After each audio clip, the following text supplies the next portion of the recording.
The chandelier light shimmered across the marble floor as Keanu Reeves stepped into the ballroom, quiet and unbothered, a silver crucifix resting subtly on his chest. The room barely shifted at first, too busy with fake laughter and clinking glasses. But then Dylan Carter saw him. The reporter's smirk came quick, practiced. He crossed the room slowly, sipping whiskey, phone already recording. "Don't you think that cross around your neck sends the wrong message at an event like this?" he asked, loud enough for nearby conversations to falter. Keanu's eyes met his, still. No anger, no apology, just presence. The tension was thick, and though the room hadn't fallen completely silent, it felt like it had. Dylan waited for a fumble, anything. But Keanu didn't flinch, didn't blink. And somehow, in that moment, it was Dylan who shifted on his feet. Sensing what everyone else would see before the night ended, Dylan's words hung in the air like a dropped glass. Sharp, intentional, meant to shatter. The crowd didn't fall silent all at once, but pockets of quiet began forming around them. Curiosity pulling attention from champagne flutes to confrontation. Dylan's phone, already recording in his palm, captured everything. His tone was light, but every word was a jab disguised as banter. "Faith isn't fashionable anymore, Keanu. Time to update the software." Keanu didn't shift. His eyes stayed on Dylan, quiet, steady. Not defiant, just aware. He waited.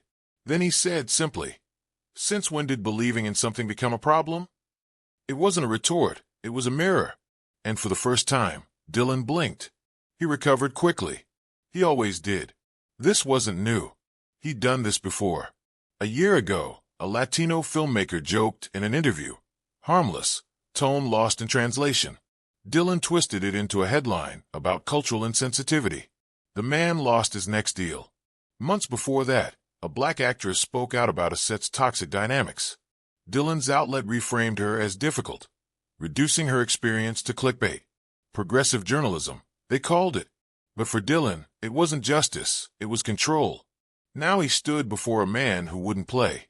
That unsettled him. He leaned in, voice still performative. "It's just in a room like this, Keanu. That cross says something. And I think you know exactly what it says." Someone across the room coughed and turned away. Others leaned in closer. A young actress whispered to her date, "He's really going for it." Keanu's response didn't come quickly. He glanced down at his wine, then back at Dylan. "It says I've been through something." The answer wasn't for the crowd. It was for the truth. Dylan felt it slipping, the tone, the control. He needed to push. "Or maybe," he said louder, "it says you're hiding. Behind a symbol. Behind tradition. Convenient, isn't it? When you don't want to engage in real issues." A man near the bar shifted uncomfortably. A woman in a red dress narrowed her eyes at Dylan. Keanu lifted his glass slowly. Sipped. He didn't speak right away. And when he finally did, his voice was lower than before, measured, steady. "You think silence means hiding," he said, looking right through Dylan. "But some of us are just listening." And with that, he set the glass down gently. The room didn't breathe. Because everyone knew, Dylan wasn't just interviewing Keanu anymore. He was unraveling in front of him. The moment Keanu set his glass down, the room froze.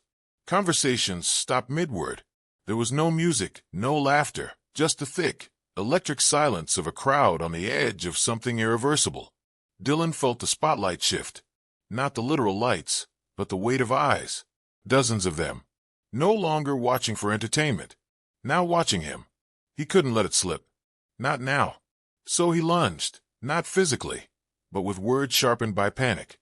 "People like you had it easy," he spat, voice trembling with urgency. "You've never had to fight for anything." A gasp rippled near the back.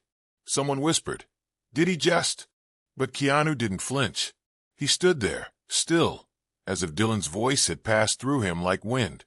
Then, with a breath that felt heavier than sound, he spoke. "I've slept on friends' couches, Dylan. Couldn't afford rent. Couldn't afford food." The words weren't loud, but they hit hard, each one landing like a quiet truth the room didn't expect. "I lost my best friend to a drug overdose. The woman I loved died in a car crash. My daughter never took her first breath." No drama. No grand gesture. Just truth, clean and painful.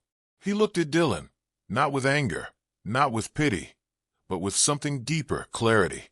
"You think faith kept me safe because life was easy?" he asked, his voice like gravel smoothed by time. "No, Dylan. It kept me standing because life was hard." A woman near the piano dabbed at her eye. The bartender stood motionless, glass in hand. The entire ballroom was now a courtroom, and Dylan Carter stood trial.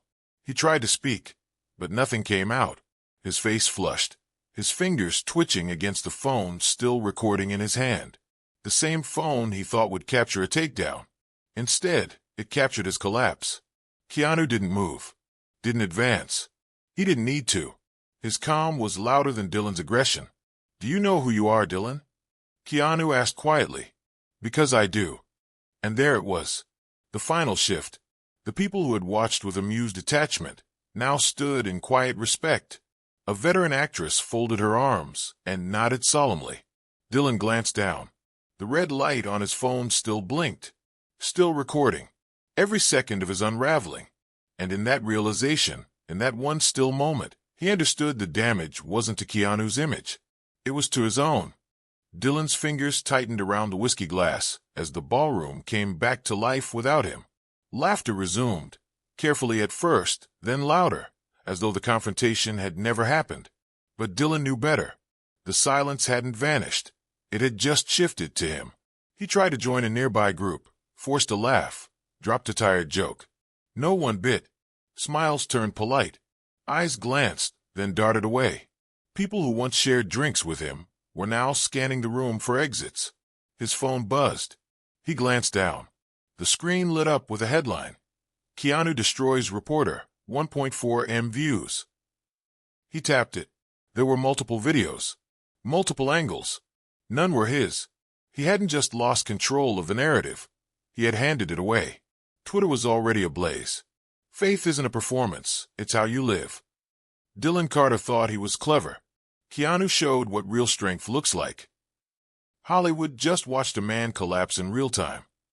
He tried texting a producer he knew. No response. Another message to a podcast host got left on read. Everyone was backing away.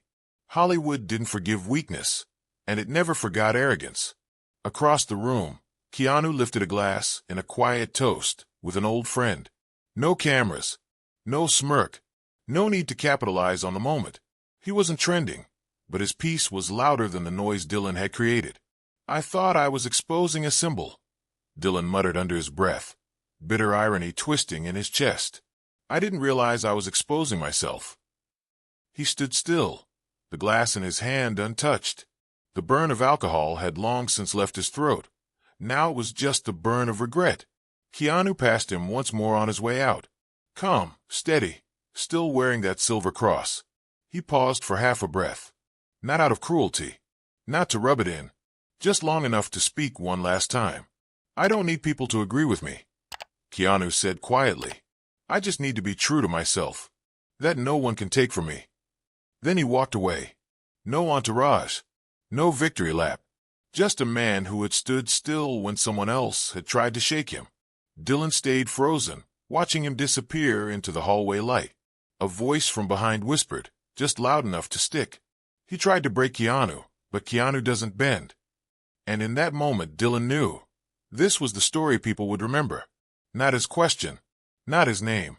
Just a man who couldn't break Keanu Reeves.